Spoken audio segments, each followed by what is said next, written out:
কৃষ্ণ জয় গুৰু শংকৰ। সেয়া জন্মৰ বাপাই মাতৃ হওক। আজি পুনৰ আপোনাসৱৰ ওচৰত আহিছোঁ। আজিৰ বিষয়টো লৈ আহিছোঁ সংগ। আমি কেনে সংগৰ লগত থাকিলে কি হয় আৰু কেনে সংগৰ লগত থাকিলে কি হয়, এই কথাখিনি আলোচনাৰ কাৰণে আমি আগবাঢ়ি আহিছোঁ। আপোনাসৱে কেনে লাগিছে জনাব যে আজি আমাৰ আলোচনা হ'ব সংগ।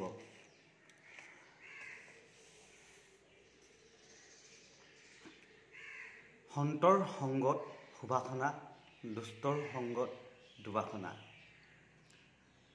আৰু মাধৱ পুৰুষে আমাক কৈছে যে ঘোষাত লিখিছে, সাধু সংগ নোহাৰা শ্ৰৱণ কীৰ্তন কৰা, পৰিহাৰা পাখণ্ড আচাৰ।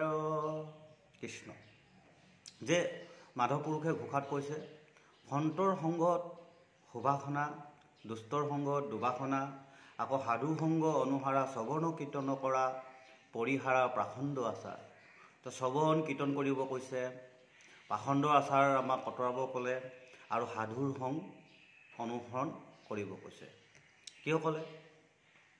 একোজন মানুহ যদি শান্ত সুবাসনা হয়, সাধুৰ সংগ লয়, তেওঁ কেতিয়াও অপবিত্ৰ স্থানলৈ নাযায়। সাধু সেইজন যিজনে কেৱল কৃষ্ণৰ কথা শ্ৰৱণ কীৰ্তন কৰিব, যিজনে কৃষ্ণৰ কথাৰ বাহিৰে আন কথা আন একো নকয়, যাৰ ওচৰত সাধু সৎ চৰিত্ৰই সদায় নিজৰ জীৱনটো ধুৱাই ৰাখে, যিজনৰ ওচৰত কেৱল সৎ চৰিত্ৰ জীৱ জগতৰ প্ৰকৃতি জগতৰ সকলোৰে কল্যাণ ভাৱনা যাৰ ওচৰত সোমাই আছে, যিজনৰ ওচৰত গ'লে মন ভাৱনা চিত্ৰৰ পৰা ধৰি সমস্ত শৰীৰ ব্ৰহ্মাণ্ড পৰ্যন্ত অনুকৰণ কৰা, সেইজনকে সাধু বুলি কৈছে। সাধু সেইজন নহয় তিনি বস্ত্ৰ লগাই হৰিনাম গাই আছে, কিন্তু মন মগজৰ ভিতৰত আক্ৰোশ ভৰাই ৰাখিছে, সেইজনে সাধু হ'ব নোৱাৰে। সদায় হৰিনামলৈ যায়, নাম কীৰ্তন কৰে, কিন্তু শ্ৰৱণ কীৰ্তন গাই আছে, নাম গাই আছে, কিন্তু মন মগজৰ পৰা ছয় ৰিপু দমন কৰিব পৰা নাই, তেওঁ সাধু নহয়। বাহিৰত দেখুৱাই ভকত, কিন্তু ভিতৰত দেখুৱাই ভকত হ'ব পৰা নাই, সেইজন সাধু নহয়। সাধু হ'বলৈ হ'লে তেওঁ পোছাক পৰিধানৰ ওপৰত সাধুৰ পৰিচয় নাহে, সাধু আহিব তেওঁ কৰ্ম গুণৰ পৰিচয়ৰ ওপৰত। গতিকে সৎ চৰিত্ৰৰ সৎ গুণ যিজনে পৰম পুৰুষৰ লগত সংযোজন কৰাব পাৰে, কেৱল পৰম পুৰুষৰ আলোচনাৰ দ্বাৰা নিজৰ চৰিত্ৰকে ধৰি সমস্ত ৰিপু দমন কৰিব পৰা গুণ, ভকতৰ গুণ যাৰ ওচৰত আহিব, সেয়ে সাধু বুলি কোৱা হৈছে। সাধু সাধনা যাৰ স্থিৰ, সাধনা যাৰ শুদ্ধ, যিজনৰ সাধনা শুদ্ধ তেওঁকে সাধু বুলি কোৱা হৈছে। এতিয়া সেইকাৰণে আমাক কি কৈছে? সাধনা শুদ্ধ কৰিব কৈছে। আমি যেনেকুৱা সংগ লওঁ, যদি আমাৰ সংবিলাক যদি আমি ড্ৰাগছ খোৱা সংগ লৈ সি ড্ৰাগিছ হৈ যাব, সেইজন দিনে দিনে ড্ৰাগছ আসক্তি হৈ নিজৰ জীৱনটো বৰবাদ কৰি দিব। মদ খোৱাৰ সংগ হ'লে তেওঁ মদৰ ৰাগিত গৈ তেওঁ মাতাল হৈ যাব। ৰজগুণৰ স্বভাৱ ল'লে তেওঁ ৰজগুণত যাওঁতে যাওঁতে তেওঁ ৰজগুণী হৈ নিজৰ স্বভাৱটো অনিষ্ট কৰি দিব। সেইকাৰণে আমাক সৎগুণ ল'বলৈ কৈছে, সাধুৰ সংগ ল'বলৈ কৈছে। তমগুণৰ স্বভাৱ ল'লে তেওঁ তমগুণ হৈ কাজিয়া কৰিব। সেইকাৰণে সেইবোৰ বস্তুৰ পৰা আঁতৰি আমাক থাকিবলৈ কৈছে। ভগৱন্তৰ কৃষ্ণৰ গুণানুকীৰ্তন কৰি মন চিত্তকে শুদ্ধ কৰি ছয় ৰিপুক আমি দমন কৰি ৰাখিব পৰা শক্তিয়ে হৈছে সাধনাৰ শুদ্ধৰে আমি ঈশ্বৰৰ ওচৰত অৰ্পণ কৰিব লাগে। আমি কিছুমান উদাহৰণ চাব বিচাৰোঁ বা চাওঁ। চাওকচোন, সাধুৰ সংগ অনুসৰণ নকৰাৰ বাবে বিশাল বিশাল ধৰি ৰখা পুৰুষো তেওঁ জীৱন অনিষ্ট হৈ যায়। কেনেকৈ অনিষ্ট হৈ যায়? এজন ভাল সমাজ ধৰি ৰখা আনন্দৰ গীতেৰে মানুহক সদায় ধৰি ৰাখিব পাৰে। এই যিবোৰ গীত আনন্দ সুবাস ভগৱন্তৰ অৱদান বুলিও কয়। কণ্ঠত যাৰ সৰস্বতী বহিছে, ঈশ্বৰ বহিছে, স্বৰতিও হৈছে, ঈশ্বৰ স্বৰৰ ধ্বনিত আমাৰ যি ধ্বনিত স্বৰ বহিছে সেয়া হৈছে ঈশ্বৰ। সেইকাৰণে সেই স্বৰৰ ধ্বনিত যেতিয়া ৰতি হ'ব, শুদ্ধ ৰতি হ'ব, সেয়া হৈছে সৰস্বতী। যাৰ কণ্ঠত শুদ্ধ ৰতি হয়, সেই শুদ্ধ ৰতিও এদিন এই সংগৰ অনুশাসনটো যদি শুদ্ধ নহয়, তেনেহ'লে সেই শুদ্ধ ৰতি বোৱাই থকা লোকজনো অশুদ্ধ হৈ যাব। কাৰণ পাখণ্ড আচাৰত পৰি পেলাই পাখণ্ড বস্তু যেতিয়া খালে, পাখণ্ড বস্তু সেৱন কৰিলে, তেওঁৰ জীৱন অনিষ্ট হৈ যায়। ভগৱন্তই আমাক দিছে যে আমাৰ হৃদয়ৰ ভিতৰত, প্ৰত্যেকজন মানুহৰ শৰীৰৰ ভিতৰত এটি সুপ্ত বস্তু আছে। সেই বস্তুটো আমি জাগৃত কৰিব লাগিব। আমি কোন ঠাইত সেই বস্তুটো সোমাই আছে তাক জাগ্ৰত কৰিব লাগিব। কোনটো বস্তুৱে প্ৰকৃততে আমাক জগাব পাৰিব। আজি মহাপুৰুষ শংকৰদেৱ, শ্ৰী শ্ৰী মাধৱদেৱে কিয় সংগ ত্যাগ কৰিলে? কি সংগ ত্যাগ কৰিলে? আমাক যে দেখুৱাইছে, মাধৱদেৱে যেতিয়া শংকৰদেৱক লগ পালে, তেতিয়া বলি বিধানকে ধৰি যাগ যজ্ঞ পূজা পাতল ইত্যাদি এৰি দিলে। কি কাৰণে এৰি দিলে? মাধৱদেৱটো সাধাৰণ লোক নাছিল, তেওঁতো বহুত জ্ঞানী গুণী আৰু বহুত বিজ্ঞানসন্মত পুৰুষ আছিল। তেওঁ কিয় সেইবিলাক এৰি দিলে? কি কাৰণে আমি যে মণিকাঞ্চন সংযোগত মাধৱদেৱে বলি বিধানকে ধৰি যে সেই কৰ্মকাণ্ডীয় কৰ্মবিলাক এৰি শংকৰ গুৰুজনাৰ ওচৰত শৰণ লৈ এক শৰণ নাম ধৰ্ম গ্ৰহণ কৰিলে? কিয় সেইটো উদাহৰণ দিলে?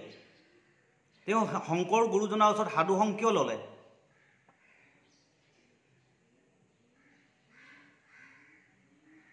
এইটো আমি চিন্তা কৰিবলগীয়া কথা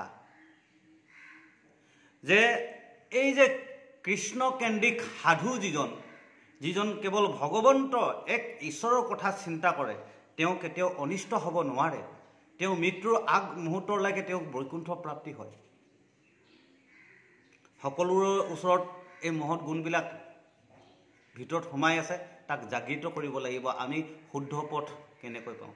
আজি আপোনালোকৰ ওচৰত এটি কথা চাওঁ যে আমাৰ ভাৰতৰ আটাইতকৈ প্ৰচাৰিত ব্যক্তি বৰ্তমান সময়ত কুম্ভমেলাত যিজন মানে সং পালে, যিজন লোকে প্ৰচাৰ হৈছিলে, IIT বাবা, যিজন পঢ়া শুনা শিক্ষাত ইমান পাকৈত, ইমান চোকা, তেওঁ ইমান চোকা ব্যক্তি এজন যেতিয়া ঈশ্বৰৰ সংগলৈ আহিছে, যিজন আৰাধ্য, তেওঁ ঈশ্বৰৰ সংগ মানে তেওঁ যিটো আৰাধ্য, সেই আৰাধ্যৰ যিজনৰ সংগলৈ আহিছে, সেই সংগলৈ অহাৰ লগে লগে তেওঁ কি কৰিছে? সমস্ত ব্ৰহ্মাণ্ডৰ কথা গম পাইছে যে এইটো বস্তু, ব্ৰহ্মাণ্ডখন যে কোনো স্থায়ী নহয়, ই চিৰস্থায়ী নহয়। গতিকে আত্মা চিন্তনৰ কথা তেওঁ ঢুকি পাই গ'ল। কিন্তু তেওঁ যিজনক আৰাধ্য হিচাপে ল'লে, সেইজন কাক ল'লে? তেওঁ মন মগজত এটি বস্তু সোমাই থাকিলে, কাক ল'লে? মহাদেৱ শিৱক ল'লে। মহাদেৱ শিৱক লৈছে। এতিয়া মহাদেৱ শিৱক লোৱাৰ কাৰণে তেওঁ লগত কি লৈ ফুৰিছে? ভাং লৈ ফুৰিছে, ভাং খায়। যে আমাৰ মানুহৰ মন মগজত এনে এটা বস্তু ভৰাই দিছে যে মহাদেৱে ভাং খায় বুলি। আমাৰ এই যি ভাৰতীয় সভ্যতা, এতিয়া এই ভাং যেতিয়া লৈ ফুৰিছে, তেওঁ আজি কি হয়, ভাঙৰ যিটো ভাং বেপাৰী হিচাপে বা ভাঙৰ হেৰিয়ত তেওঁ ফচাব পৰাও এটা গুণ তেওঁৰ ওচৰত থাকি গ'ল।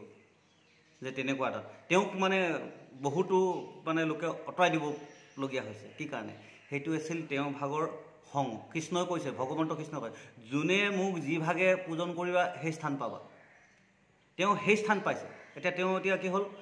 ইমান শুদ্ধ জ্ঞান পোৱাৰ পিছতো আকৌ তেওঁ কি হ'ল? তেওঁ আইনৰ ৰোষত পৰিব লগা হৈছে। কি কাৰণে? তেওঁ ভাং লৈ আছে। এইবোৰ কথা আমাৰ শংকৰ গুৰুজনাই জানে যে সেইকাৰণে আমাৰ শুদ্ধ সং হ'ব লাগে, সাধুৰ সং হ'ব লাগে, শুদ্ধ সং। কোনটো শুদ্ধ? তাৰ পৰা গোটেই বাছনি কৰি এক ঈশ্বৰৰ গুণ আনিলে। সেই এক ঈশ্বৰৰ গুণ হৈছে কৃষ্ণকেন্দ্ৰিক যিখিনি কৰ্ম তাত মানে অশুদ্ধতা নাই।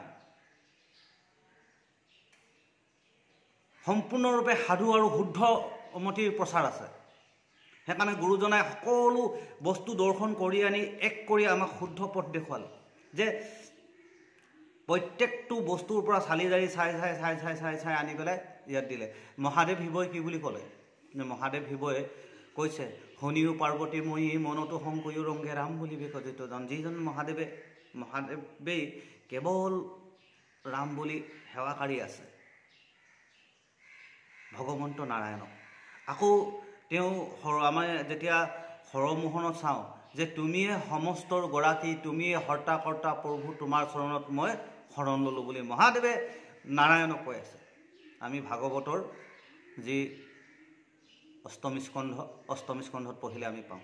ভাবকচোন, কাৰণ কিয় শংকৰ গুৰুজনাই নাৰায়ণক দিলে? নৰৰ শৰীৰত অয়ন যেতিয়া বাজ হ'ব, নৰে যেতিয়া শুদ্ধ কৰ্ম কৰিব তেওঁ নাৰায়ণ হ'ব, নৰে যেতিয়া অশুদ্ধ কৰ্ম হ'ব তেওঁ নৰকাসুৰ হ'ব। ইমান শুদ্ধ কৈ দিছে। সেইকাৰণে আমাক কি কৈছে, সাধু সংগ অনুসাৰা শ্ৰৱণ কীৰ্তন কৰা। আজি আমাৰ মানে মনলৈ কেতিয়াবা দুখো লাগে, আমাৰ অসমৰ জনপ্ৰিয় লোকজন, তেওঁ কালি পৰহি গীত এটা পৰিৱেশন কৰিছে, কেনে এটা অৱস্থা হৈ গৈছে। কাৰণ তেওঁ যিটো সেৱন কৰিছিল, যিখিনি কৰ্ম কৰিছিল, সেইখিনি তেওঁ ভাগৰ মানে ভগৱন্ত বিৰাজ হৈ কণ্ঠস্বৰ দিছিল, কিন্তু তেওঁ যিখিনি সেৱন কৰিলে, যিখিনি আহৰণ কৰিলে, তেওঁ সংগ যিটো ল'লে, সেই সংগই তেওঁক নমাই দিলে। কালি এটা ভিডিঅ' পাইছিলোঁ, দেখিছিলোঁ যে তেওঁ মানে গীত গাব নোৱাৰা হৈ গৈছে। কি কাৰণে হ'ল এনেকুৱা? আজি যদি সাধু সংগ ল'লে হয়, তেওঁক পৃথিৱীৰ তেওঁ এজন শ্ৰেষ্ঠ লোক হৈ প্ৰচাৰিত হ'ব পাৰিলে হয়। পৃথিৱীত যদি শংকৰদেৱ গুৰুজনাৰ দৰে যদি তেওঁ আহৰণ কৰিলে হয়, সমস্ত জগতক কল্যাণ কৰিলে হয়। ইমান লাখ লাখ সন্তান, তেওঁ ভাগৰ সন্তান, তেওঁ যদি আজি এই শংকৰ গুৰুজনাৰ দৰে যদি তেওঁ শুদ্ধ পথেৰে শুদ্ধমতিৰে ঈশ্বৰমতিৰে যদি গ'লে হয়, আজি লাখ লাখ মানুহক তেওঁ কি কৰিছে, বশীভূত কৰি একদম পৰম ব্ৰহ্ম কণ্ঠৰ দ্বাৰা হৰি নামৰ কণ্ঠ বজালে হয়। কিমান ধুনীয়া এটা সময়ত গীত গালে হয়, ৰাজসিক গীত গালে, বিহু গালে, কিবা গাইছে, বহুত গাইছে। ইমান তেওঁ কণ্ঠৰে জগত জিনাই দিলে, সকলো তেওঁৰ কাৰণে বলীয়া হৈ গৈছে। কিন্তু আজি তেওঁ কণ্ঠ কিয় হেৰাই গৈছে? অসমৰ যিটো আমাৰ সোণ বুলি কোৱা হয়, কিয় হেৰাই গৈছে? আমি ভাবোঁ তেওঁ ভগৱন্তৰ ওচৰত প্ৰাৰ্থনা কৰোঁ, তেওঁ যেন শুদ্ধমতী হৈ আহে, আমাৰ অসমৰ যিটো সোণৰ টুকুৰা পুনৰ সোণ হৈ জিলিকি উঠক, তেওঁ শুদ্ধ হওক, তেওঁ শুদ্ধ আহৰণ কৰক আৰু শুদ্ধ সংগ আহৰণ কৰক, যাতে মহাপুৰুষজনাৰ দৰে যে ৰত্নাকৰৰ পৰা তেওঁ বাল্মীকিৰ দৰে শুদ্ধ হৈ আহক। আমিও সেইটোৱে আশা কৰোঁ, যে সোণৰ মুকুট পুনৰ সোণ হৈ জিলিকি উঠক। কালি যিটো ভিডিঅ' এটা দেখা পাইছোঁ, সেই ভিডিঅ'টো যেন শুদ্ধ ৰূপত হওক। সেইকাৰণে আজি আমি সাধু সংগ লৈ আহিছোঁ। আমি সকলোৱে সাধুৰ সংগ হ'ব লাগে আৰু শুদ্ধমতে চলিব লাগে, কৃষ্ণৰ গুণানুকীৰ্তন কৰিব লাগে, যাতে আমি শুদ্ধমতী হ'ব পাৰোঁ। কৃষ্ণ জয় গুৰু শংকৰ।